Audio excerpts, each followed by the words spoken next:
दोस्तों, क्या आपने कभी सोचा है कि जीवन सिर्फ जन्म और मृत्यु के बीच की कहानी है या इसके आगे भी कुछ है? क्या आत्मा की कोई यात्रा होती है? क्या हमारे भीतर ही कोई ऐसा रास्ता छिपा है जो हमें परम शांति तक ले जा सकता है? इन सभी सवालों के जवाब छिपे हैं सद्गुरु स्वामी कृष्णानंद जी महाराज द्वारा लिखी गई पुस्तक लोक परलोक के अध्याय उत्तरायण के 3 धाम में। आज हम बात करने जा रहे हैं आत्मा की उस दिव्य यात्रा की जिसे समझना आसान भी है और गहरा भी। दोस्तों, सद्गुरु जी कहते हैं ये यात्रा बाहर नहीं, हमारे भीतर से शुरू होती है। इसमें सबसे पहला पड़ाव है आत्मधाम का। इसे आप ऐसे समझिए कि जब साधक अपने मन को शांत कर लेता है, भीतर झांकना शुरू करता है, तब वो आत्मधाम की झलक पाता है। यहाँ विशुद्ध चक्र का अनुभव होता है, यहाँ श्वेत प्रकाश की अनुभूति होती है। यहाँ पर साधक अपने इष्ट का दर्शन करता है, उसकी भावना धीरे धीरे ब्रह्ममय हो जाती है। ज्ञानी, भक्त और कर्मयोगी इसी अवस्था में लंबे समय तक स्थिर रहते हैं।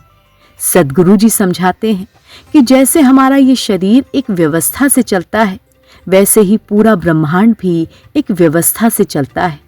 अगर हम अपने भीतर की व्यवस्था को समझ लें तो बाहर के ब्रह्मांड को समझना आसान हो जाता है। दोस्तों, आत्मधाम के ऊपर आता है दूसरा धाम, ओमकार धाम, जिसे केवल्य धाम भी कहा गया है। ये कोई साधारण अवस्था नहीं है। यहाँ वही दुर्लभ योगी पहुँचते हैं जिन्होंने गहरी साधना की होती है। इस लोक में सदैव ओम की ध्वनि गूंजती रहती है। इसे पीत वर्ण कहा गया है। शायद इसी कारण भगवान को पीतांबरधारी भी कहा जाता है। यहाँ पहुंचकर साधक सद्गुरु के असली स्वरूप को पहचानने लगता है। लेकिन ध्यान रखिए, यहाँ तक पहुँचना गुरु कृपा के बिना संभव नहीं है। चाहे कितनी भी साधना कर ले, अगर सद्गुरु की अनुकंपा नहीं तो ये द्वार नहीं खुलता। सद्गुरु ही वो सेतु हैं जो साधक को परम पुरुष से मिलाते हैं। अब बात करते हैं तीसरे और अत्यंत दिव्य धाम की। उसी कमल के मध्य परम शक्ति विराजमान है जो है प्रकृति शक्ति। यही ब्रह्मांडीय चेतना है जो पूरे सृष्टि को संचालित करती है। जो सच्चे गुरु भक्त होते हैं, जिनके हृदय में अपार श्रद्धा होती है, उनके लिए यही शक्ति माँ बन जाती है। जैसे माँ अपने बच्चे को गोद में लेकर उसका पालन पोषण करती है, वैसे ही गुरु माँ साधक की रक्षा करती है।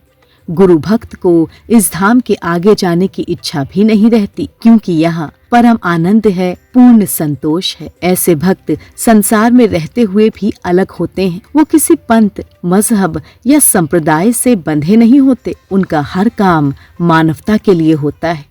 सद्गुरु अपने परम शिष्यों को, जिनकी इच्छा मुक्ति की होती है, उन्हें परम पुरुष का द्वार खोल देते हैं।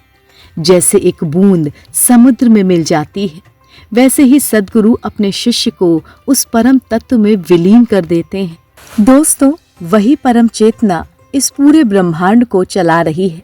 ग्रह, नक्षत्र, सूर्य, चंद्र, पृथ्वी सब उसी नैसर्गिक शक्ति से संचालित हो रहे हैं। लेकिन जो साधक आत्म शरीर तक ही पहुंचता है, उसके लिए वही अनुभव उसे आखिरी सच लगता है, क्योंकि पिंडीय चेतना का भी अपना प्रभाव होता है। आखिर में सद्गुरु जी कहते हैं, सतलोक ही अंतिम उत्तरायण का धाम है। इसे परम पुरुष धाम भी कहा गया है। वहीं से परम पुरुष संपूर्ण ब्रह्मांड को नियंत्रित करता है। दोस्तों, यह अध्याय हमें डराने के लिए नहीं था, बल्कि ये बताने के लिए है कि जीवन सिर्फ बाहर की दौड़ नहीं, असली यात्रा भीतर की है। अगर आप भी अपने जीवन में शांति, सच्चा ज्ञान और गुरु कृपा पाना चाहते हैं, तो इन बातों को सिर्फ सुनिए मत, समझिए और अपने जीवन में उतारिए। अगर आपको ये संदेश अच्छा लगा हो तो वीडियो को लाइक करें, शेयर करें और चैनल को सब्सक्राइब जरूर कीजिए। हरिओम।